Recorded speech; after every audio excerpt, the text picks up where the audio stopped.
السلام عليكم ورحمة الله وبركاته. كنت عملت فيديو قبل كده لو جاي روسيا الشغل خلي بالك. كنت حكيت فيه قصة عن واحد كان جاي شغل برضه ونصب عليه في القصة دي. المرة دي بقى في الفيديو ده انا اقول لك على شوية حاجات تاخد بالك منهم طالما انت نويت تتكل على الله وتيجي روسيا شغل. قبل ما نبدأ كل اللي انا عايزه منك انك تدوس لايك واشتراك في القناة، عايزين الفيديو ده يوصل ل 1000 لايك. لان اغلب الابواب دلوقتي مقفولة لروسيا وعقودات العمل هي اكتر حاجة شغالة، والناس بدأت تتجه لروسيا عشان تيجي تشتغل.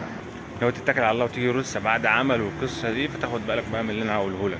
اغلب الناس اللي بتيجي هنا بعقود عمل بيكونوا خياطين، مثلا بتبقى محتاجه خياطين وصنايعيه، والناس دي شفتها ومعاهم فيزا عمل، عشان كده اتكلمنا في عقود العمل وعملنا الفيديوهات دي كلها.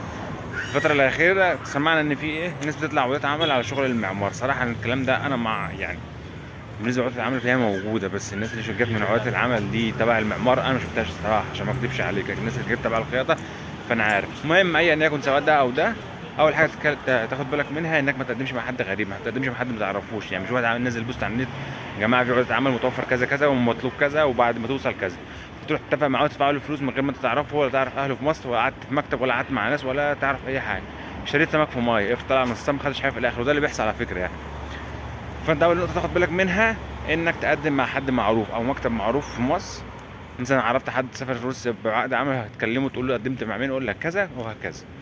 متفقين على المبلغ المفروض ده قبل ما توصل، والمبلغ الباقي بعد ما توصل كذا، واتفاق. فاول حاجه تاخد بالك منها انك ما تقدمش مع حد غريب ما تعرفوش عشان ما تنصبش عليك، تجنبا للنصب.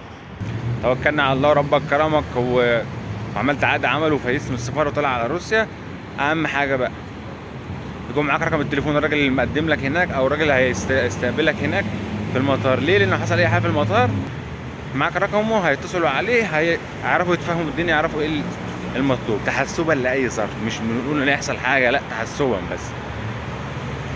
ويكون معاك عقد العمل بتاعك، ده حاجه اساسيه يعني، حاجه بديهيه مش لازم انبه عليها. وانت في المطار وانت داخل خلاص بيسلموك ورقه صغيره بتبقى بيدوها لك، ده الورقه اللي بتثبت انك داخل روسيا قانوني. الورقه دي تخلي بالك من ده من الباسبور عشان ما تضيعش منك.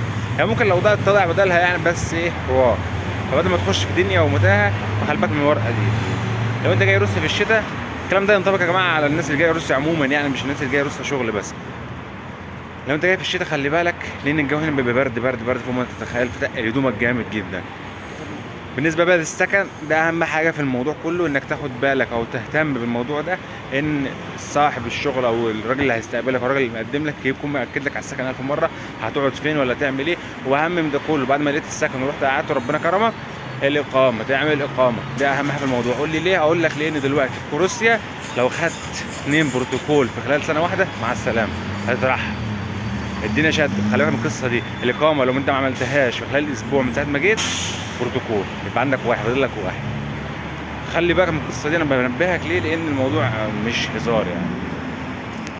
برضه عايز اقول لك ان الفيزا البنكيه هنا بتتعمل ببلاش ببلاش، عشان ما حدش يضحك عليك. عشان انا سامع حوارات على الناس اللي بتستقبلها فاقول لها اعمل لك فيزا بنكيه بفلوس قد كذا عشان هو ما يعرفش لغه مثلا، او تشتري انك تشتري خط روس فانك عشان ما تعرفش لغه. فكل الكلام ده ببلاش يا اخوانا. سواء خط تشتري خط انترنت، لا تمن الخط موجود يعني. الفيزا البنكيه نفسها بتتعمل ببلاش، تمن الخط تشتريه بتمن الخط عادي مفيش اي مشكله.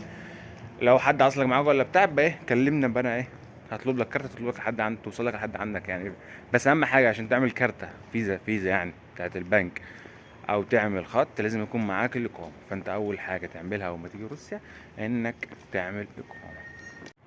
طبعا بما انك جاي الشغل فانت اكيد اتفرجت على الفيديوهات بتاعتي وعرفت ان دلوقتي في امتحان لغه. فاهم حاجه تبقى عارف امتحان اللغه هتعمل فيه ايه عشان ما تتسوحش، لان من غيره مش هتعرف تجدد الفيزا. فانت ده سؤال لازم تكون عارف اجابته قبل ما تيجي كمان، مش بعد ما جيت.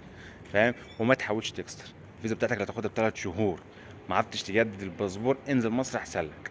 3 شهور دول تكون ربنا كرمك واشتغلت في الشغلانه، ما جبتش كل الفلوس انت صرفتها، بس هتساعدك يعني، هتزق معاك احسن ما تكسر فيزا وانت شغال في مكان رايح جاي في الطريق بتاعها، هتتمسك هتترحل بلوك 5 سنين. ما استفدتش اي حاجه، اللي كسبته خسرته، اللي اكتر كمان اتغرمت. فنصيحه مني بلاش انك تكسر فيزا يعني. فالسؤال ده تهتم بيه.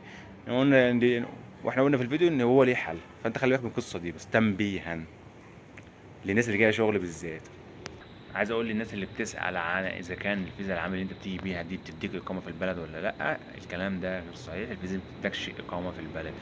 في ناس بيبقى في تخصصات مطلوبه في روسيا معينه الكلام ده ممكن تلاقيه على النت، انا ما عنديش خلفيه عن الموضوع قد كده برضه، بس انا اسمع الكلام ده وشفت ناس جت بالفيز دي بيدوهم اقامه لان هو محتاجه، لكن انت جاي عامل، فدي ليست من ضمن التخصصات اللي ايه اللي روسيا محتاجه، فتديك اقامه عليها عشان تبقى فاهم الصوره، عشان ما حدش يضحك عليك ويقول لك انا هديك اقامه على فيزا العمل اللي انت جاي عليها. الاقامه في روسيا بتاخدها يا اما اقامه دراسيه اللي هي الار في بي او، يا اما اقامه عن طريق الزواج لما تتجوز روسيه، يا اما اقامه عن طريق المنحه اللي بتنزل من الحكومه كل سنه.